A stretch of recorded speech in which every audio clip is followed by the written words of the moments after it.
దేవుడి సొమ్ములకి సంబంధించి కొన్ని ప్రొసీజర్ ఉంది. దేవాదాయ శాఖకి సంబంధించి వేలం వేయాలి. 2 ఏళ్లకేస్తారా? 5 ఏళ్లకేస్తారా? ప్రభుత్వం ఓకే. అంటే అది వ్యవసాయ భూమే? లేకపోతే వ్యాపార భూమే? ఇవి.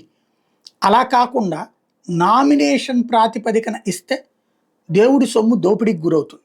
ప్రస్తుతం వైఎస్ఆర్ కాంగ్రెస్ పార్టీ ఇప్పుడు నా పక్కన బాక్స్‌లో చూపెడుతున్నటువంటి జీవో ప్రొజెక్ట్ చేస్తుంది. సాక్షి అదే వార్తని హైలైట్ చేసింది. దేవుడికి సంబంధించినటువంటి భూముల్ని అయిన వాళ్ళకి అప్పనంగా కట్టబెట్టాను. సాధారణంగా వేలం వేసినప్పుడు 10 మంది పోటీ పడతారు. రూ. 10 అనుకున్న దానికి రూ. 100 వస్తుంది. అలాగే డబ్బులు కట్టకపోతే వాళ్ళు కట్టిన డిపాజిట్ని స్వాధీనం చేసుకునే అవకాశం ఉంటుంది దేవాదాయ శాఖకి.